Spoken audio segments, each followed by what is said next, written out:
2025년 2월 12일 월요일 아침 묵상 하나님께 드리겠습니다. 찬송가 380장입니다. 찬송가 380장.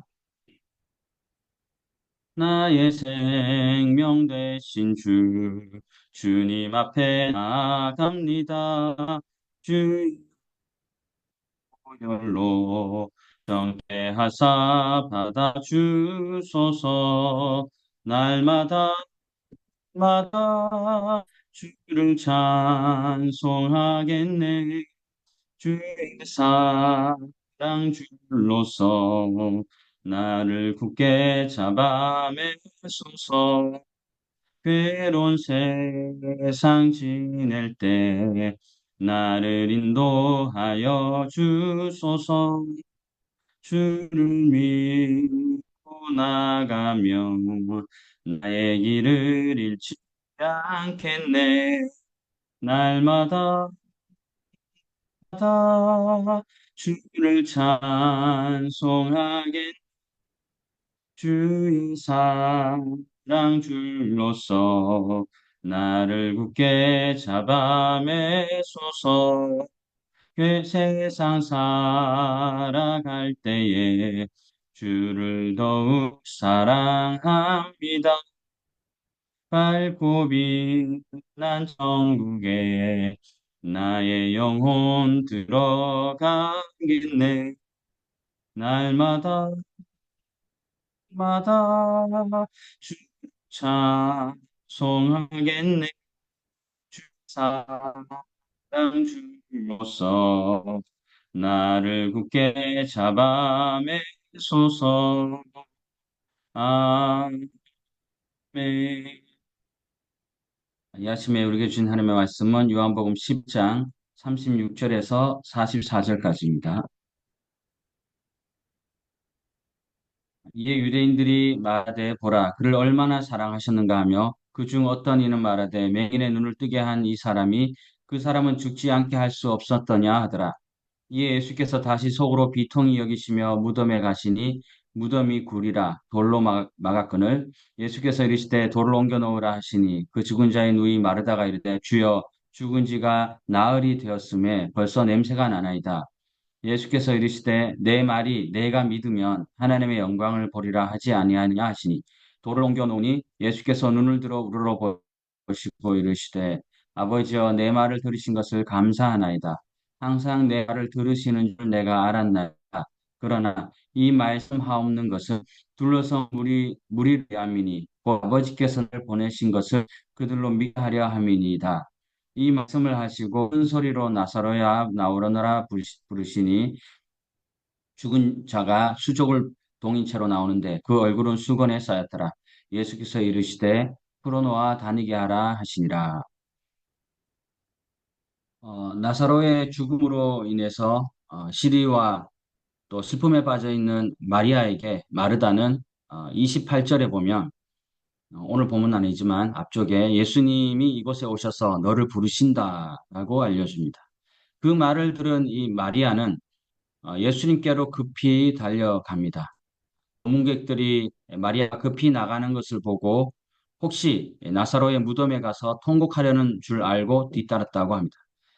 여기서 알 수 있는 중요한 사실은 첫 번째는 우리의 직면하는 위기 가운데서도 언제나 예수님은 우리와 함께 계신다는 사실입니다. 둘째로는 예수님이 우리를 도우시고자 부르신다는 것입니다. 예수님은 마을로 들어오시지 않고 동네 밖에 머무러 계십니다. 주님이 직접 오셔서 마리아를 위로해 주실 수도 있잖아요. 그러나 슬픔에 빠진 마리아를 또 오라고 부르셔가지고 마리아가 찾아간 곳은 예수님이 계신 곳이라고 할 수 있습니다. 우리도 삶의 여러 가지 문제로 마음이 힘들고 어려울 때가 있습니다. 주님의 손길만이 나의 또 우리의 마음속에 아픔과 슬픔의 근원을 해결하실 수 있어요. 그래서 인생의 파도에서 찾아가야 할 곳은 바로 예수님이 계시는 자리입니다. 마리아가 찾아갔던 것처럼. 어, 저는 제가 20살 때 예수님을 잘 믿고 인상이 밝은 정말 이와 아이가 적절하게 섞인 그런 친구가 찬양 연습을 하기 위해 운전을 해서 가다가 덤프 트럭과 정면 충돌해서 죽음을 맞이한 친구가 있습니다. 20살이잖아요. 또 시내에서 보면 이렇게 밝게 손 흔들면서 인사도 했는데 그 친구가 교통사고로 인해 죽음을 맞이했어요. 그 현상에 대해 답을 구하고 하나님께 많은 기도를, 답을 구하려고 많은 기도를 정말 드린 적이 있어요. 또 제가 신학교 학부 때 잘 알던 두 분이 저보다 다 연배가 높았지만 두 분의 전도사님이 계셨습니다. 저보다 10년 위 정도 차이 나는 두 분이셨는데 그래봐야 그분들이 당시에는 30대 후반, 40대 초반 정도 되는 분들이었어요. 제가 학부 졸업을 하고 얼마 있지 않아서 한 분은 과로로 돌아가셨다는 소식을 들었고 한 분은 심장마비로 돌아가셨다는 소식을 듣게 되었습니다. 충격이었어요. 장례식장은 눈물바다입니다. 남겨진 가족들이 얼마나 허망하고 황망할까라는 생각에 참으로 마음이 아팠습니다. 부모보다 자식이 먼저 죽은 상황이고 아직은 젊으신 아버지가 돌아가신 그런 상황 집안이잖아요. 주어진 직장을 잘 다니다가 부르심에 순종하여 정말 그분들이 또 나중에 거기서 들어보니까 새벽 기도 운전부터 시작해가지고 열과 성을 다해서 교회를 섬겼어요. 요즘 시절에 진짜 요즘은 아니지만 한 10년 전, 20년 전도, 10년 전만 해도 새벽 기도 운전부터 다 하는 그 교육자들이 별로 많지 않거든요. 알아서 오잖아요. 예, 그렇게 열심히 섬기다가 과로로 심장마비로 돌아가신 것이었어요.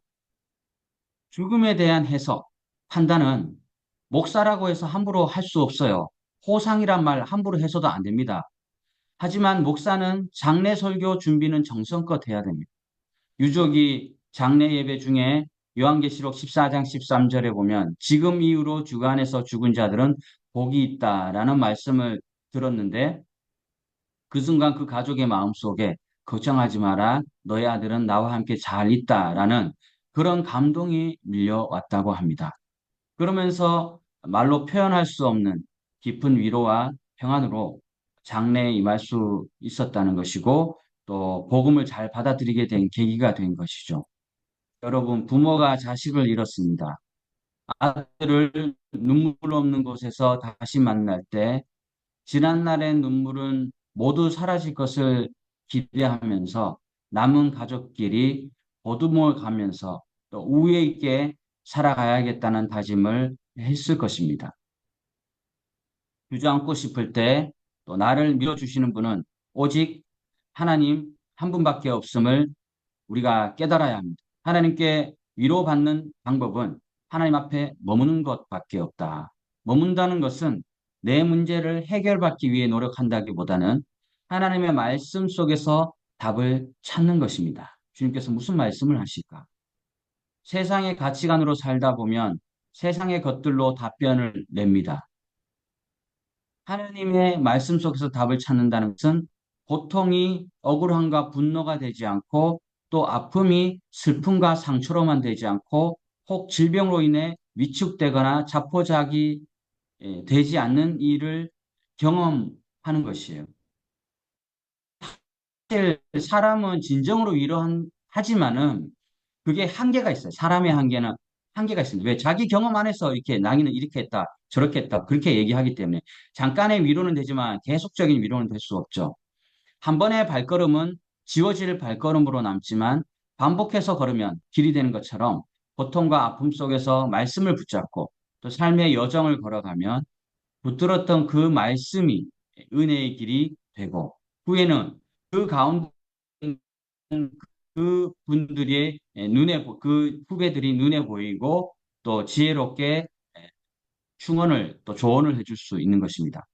마리아는 예수님을 보자마자 주께서 여기 계셨더라면 우리 오라버니는 죽지 않을 것이라며 슬픈 심정을 주님 앞에 토로합니다.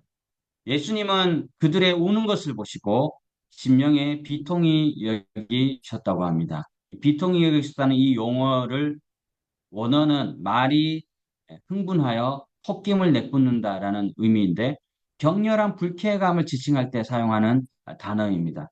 주님이 격렬한 불쾌감을 느끼셨던 이유는 무엇입니까? 바로 이 사람들의 의심 때문이에요. 아담과 하와도 의심했잖아요. 그래서 원죄를 짓게 됐습니다. 하느라 의심. 예수님은 누가복음 10장에서 마르다와 마리아에게 하나님의 나라와 부활에 대해 가르쳤습니다. 영원한 생명을 주러 오신 주님을 믿기보다는 현실 속에서 탄식하고 또 슬퍼하는 모습에 마음이 더 불편하셨던 것이요. 그 다음으로 예수님은 비통히 여기신 다음에 불쌍히 여기셨다라고 말씀하고 있습니다. 예수님의 불쌍히 여기심은 다른 말로 긍휼이죠. 우리가 많이 쓰는 단어잖아요. 예수님의 긍휼은 우리의 감정이 그대로 예수님께 전달되는 것이에요. 이것은 물리학의 이 공명, 울리는 거잖아요. 공명. 공명과 현상과 같아요. 이 소리 굽새가 있잖아요. 한쪽이 울리면은 다른 한쪽도 똑같은 음과 진동을 내는 기구예요. 이처럼 우리가 어떤 감정을 느꼈든지 그 감정이 공명되어 주님께로 그대로 전달되는 것이에요. 자기의 어떤 힘든 이야기도 사실 꺼내기도 쉽지 않거든요. 뭐 쉽게 꺼낸 사람도 있겠지만은 쉽지 않은데 만약에 그것을 쉽지 않은 것을 꺼냈을 때 만약에 이심전심이고 서로 통하고 아는 진짜 아는 사람이라면은 정말 공감해주고 뭐 해결해주는 게 워낙 중요한 게 아니라 공감해주고 많이 힘들었겠구나. 많은 그런 힘든 가운데 계시겠어요.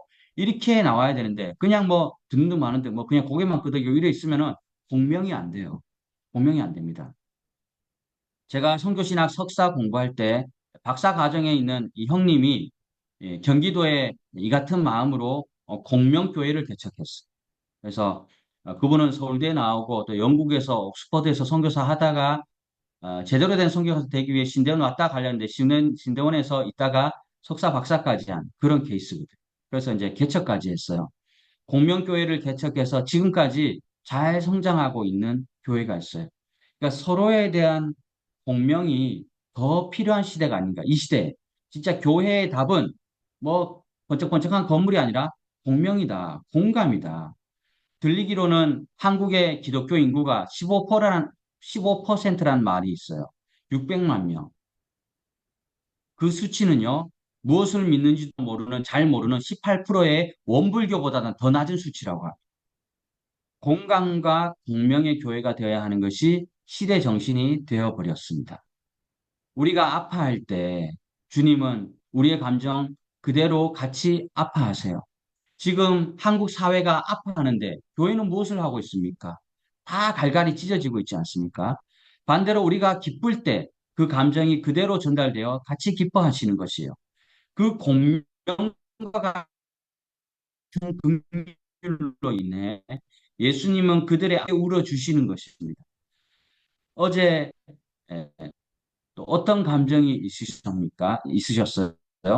그 감정 그대로 공명이 되어 주님이 아시고 함께 해주시는 것은 무리들과 함께 우시는 거고 어떤 유대인들은 예수님이 나 얼마나 사랑하셨는지에 대해 감탄하는 이들도 있었지만 반대로 어떤 이들은 맹인의 눈을 뜨게는 했지만 나사로는 죽지 않게 할 수 없었냐고 빈정거리는 이들도 있었습니다. 항상 이런 사람들이 있어요. 이 말을 이 말을 들은 이 예수님은 38절에 또다시 속으로 비통히 여기셨어요. 예수님이 나사로의 무덤에 이르셨습니다. 당시 무덤은 매장이 아닌 자연 동굴 혹은 바위를 파낸 무덤이었어요. 무덤 안에 흙이 있어서 시신을 그 위에 올려놓고 큰 둥근 바위로 문을 막아 놓았습니다. 나사로의 무덤을 보고 마르다와 마리아는 우리 가족에게 왜 이런 슬픔이 생겼을까라고 한탄하며 의문을 가졌을 것입니다. 신앙생활을 하면서 여러 상황에 질문을 합니다. 착한 사람들은 고통을 당하고 나쁜 사람들은 번창할 때 하나님의 공이 있는데 그 결과가 좋지 않았을 때 하나님의 인도하심에 대해 질문합니다. 죄로 인해 삶이 물들고 방탕할 때 하나님의 용서하심과 사랑에 대해서 질문을 던집니다. 여러분 출발할 수 있습니다. 어떤 길은 질문으로 인한 불신앙의 자리로, 또 다른 길은 진리를 추구하는 믿음의 자리로 가는 것입니다. 나의 질문은 무엇이며 어떤 목적지로 지금 가고 있는가? 마르다와 마리아의 입장에서는 나사로가 죽을 병에 걸리고 그런 위기의 상황에서 예수님이 급히 돌아오시지 않았던 것 등 여러 가지 질문을 가질 수 있었어요. 이러한 이해할 수 없는 질문의 상황들은 하나님의 말씀이 이루어질 기회다. 하나님께서 그런 상으로 모시고 간 것 같은, 몰아간 것 같은 질문을 할 수밖에 없는, 그래서 이제는 더 이상 아무것도 바랄 수 없는 하나님의 말씀이 이루어질 기회, 하나님 계신 느낌표라는 것입니다. 그 느낌표 이제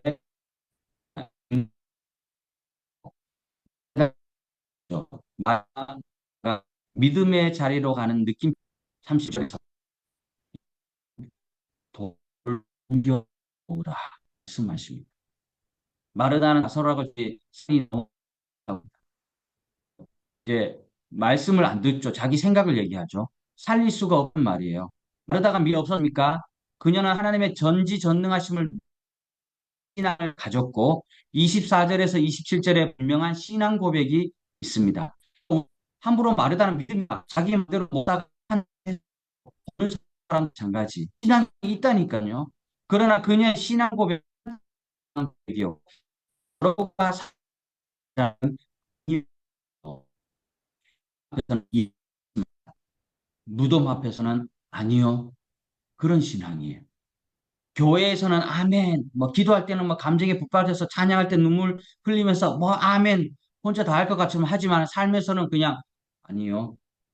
아예 안 만난 것처럼 생활합니다. 생활 신앙이 안 되는 것이에요. 우리 삶의 나사로의 무덤과 같은 절망적인 문제들이 있습니다. 사실 지나가면 별거 아니거든요. 그때는 근데 크게 느껴져요. 예수님을 바라보는 믿음의 고백, 말씀에서 답을 찾는 진정한 고백을 하기 위해서는 무엇을 해야 할까요? 첫째, 말씀에 있는 것이요. 돌을 옮겨야 된다는 것이에요. 죽은 나사로를 살리신 분은 예수님이시지만 무덤을 막고 있는 돌은 자신이 직접 옮겨야 하는 것이 이것마저도 주님께 옮겨달라고 하면 안 돼요. 그래야 주님의 은혜를 경험할 수 있어요. 누구한테 시킬 수도 없잖아요. 자기의 짐은 자기에게 져야 된다는 것이에요. 그런데 무덤의 돌은 무거워서 간단하게 옮길 수가 없습니다. 그 일을 주님은 우리에게 요구하셔요. 내 인생에서 주님의 은혜를 가로막는 돌은 무엇입니까? 그것은 내 안에 있을 수 있어요. 내 안에 있는 게 가장 커요. 의심, 부정적인 생각, 이만하면 됐다, 부정적인 말, 분노와 원망일 수 있어요. 또 하나, 인정하기 싫은 나의 게으름, 그 게으름의 돌일 수 있습니다. 내 탓이지만 누구를 탓으로 돌릴 수 있어요.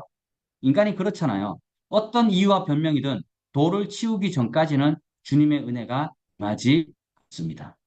두 번째, 내 기도를 듣고 계시는 하나님께 감사하며 도우심을 구해야 해요. 41절에 그들이 돌을 옮기자 예수님은 기도를 하십니다. 돌을 옮겼다고 나사라고 살아나는 것이 아니에요. 돌을 옮기는 결단의 행동이 이루어지는 동시에 기도를 해야 합니다. 문제를 해결하는 두 가지는 결단의 행동과 기도예요. 기도 없이 결단의 행동만 있어도 안 되고, 우리 이런 거 많이 하잖아. 기도는 안 하고 행동한 다음에 이렇게 해주세요. 이렇게 많이 하잖아. 기도만 하면서 결단의 행동이 없어도 안 됩니다. 예를 들어 누군가를 미워한다고 합시다. 그런데 미워하지 않기로 결심만 하고 기도가 없으면 안 돼요. 반대로 미워하지 않게 해달라고 기도는 하면서 미운 마음은 그대로 있으면 안 된다는 것이에요. 도를 옮기는 결단의 행동이 유지되고 실천할 수 있도록 주님의 도우심을 매일매일 강구해야 한다는 것입니다.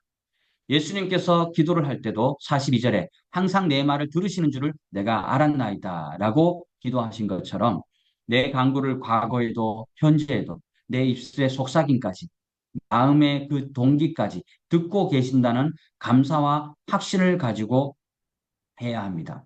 43절 예수님은 큰 소리로 무덤을 향해 나사로야 나오너라 부르셨습니다. 이것은 소망의 외침이에요. 그러자 손발은 천으로 감겨져 있고 얼굴은 수건에 쌓인 나사로가 걸어 나왔습니다. 예수님은 나사로의 움직임을 제한하는 천을 풀어주어 다니게 하라고 말씀하셨습니다. 이를 통해 결국 생명의 주권자가 하나님이심을 깨닫게 하려는 예수님의 의도입니다. 우리 자신의 삶에 풀어놓아야 할 것이 무엇입니까? 고집과 게으름과 안주함 정도일 수 있습니다. 사람은 계속 도전을 해야 돼요. 내가 다시 수년 전으로 선교 초기로 생각한다면 우리 모두가 다 가장 먼저 무엇을 하겠습니까? 가장 먼저 해야 하는 것을 내 고집과 게으름과 안주함으로 안 할 수 있어요. 그런데 그것을 해야 돼요. 안 하니까 지금까지도 계속 생각하고 있어요. 해야 되는데, 해야 되는데. 그것이 도전이고 그것이 바로 풀어놓아 다니게 하는 것이에요. 내 생각과 행동을 풀어놓아 다니는 자만이 하나님께서는 그 상황에서 길을 만드시고, 아, 너가 돌을 치우고 있구나. 그러면 창조하시는 그 창조주 하나님의 은혜를 누리게 되는 것입니다. 우리 삶의 질문들은 말씀의 성취를 통해 살아계신 하나님을 믿게 만드는 것이요. 그럴 때 영원한 생명을 주신 하나님의 은혜를 최고의 기쁨으로 여기며 살아가는 것입니다. 나사로의 무덤 같은 세상의 물음표 앞에서 낙심하지 말고 주님을 의지하는 진정한 믿음의 고백으로 나사로야 나오라는 은혜와 기쁨의 외침을 경험하는 삶이 되시기를 간절히 소망합니다. 기도하겠습니다.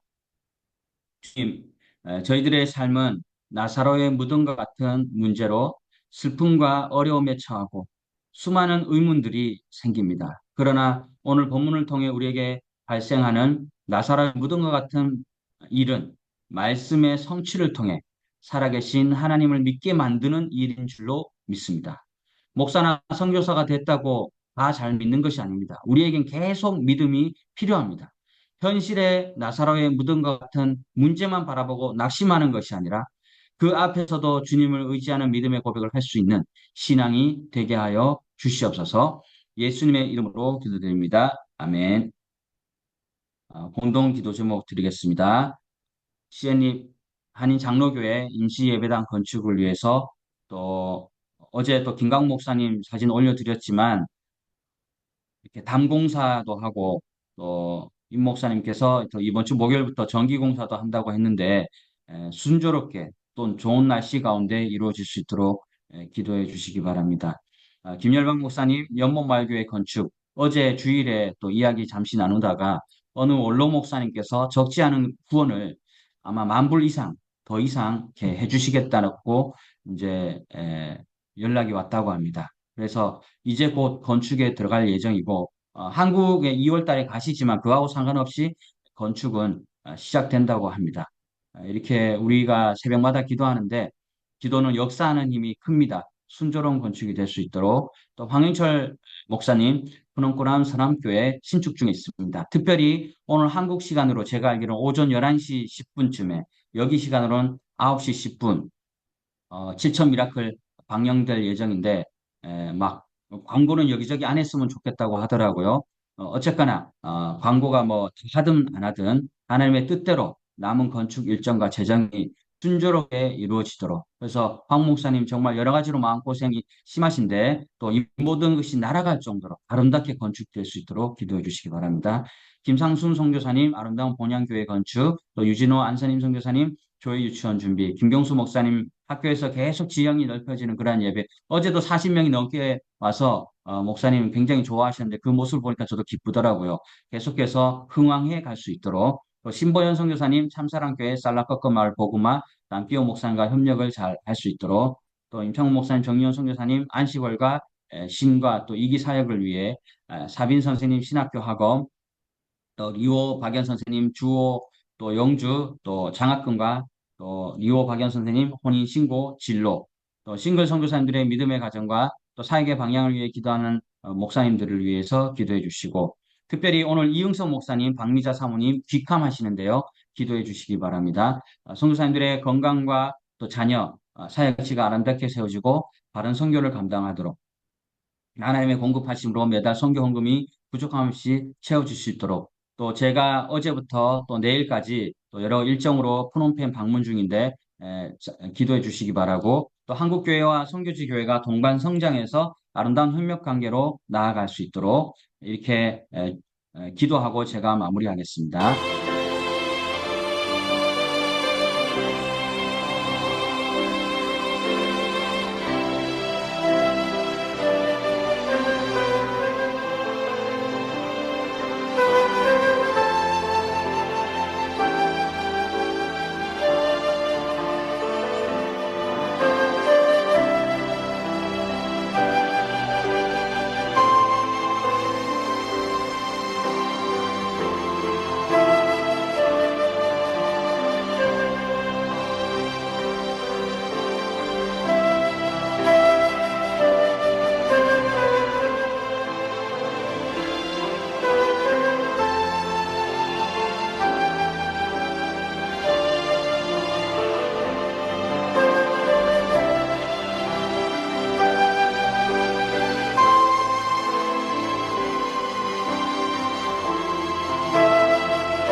기도하겠습니다. 사랑의 하나님, 또 말씀과 기도로 첫 날을, 주 첫날을 시작하게 해주심을 감사합니다. 주님께서는 여인에게 내 샘에 와서 생수를 마시라고 하셨는데, 우리는 지금 어디에서 생수를 찾고 있습니까? 주님이 머무시는 그 자리, 주님이 계시는 그 자리에서 우리가 생수를 찾아야 할진데, 사람을 의지하려고 하고, 돈을 의지하려고 하고, 세상 것들로 의지하려고 합니다. 하나님, 우리의 부족함을 용서하여 주시옵소서. 늘 주님이 계시는 자리를 고수하게 하여 주시고, 사도행전에서 베드로와 요한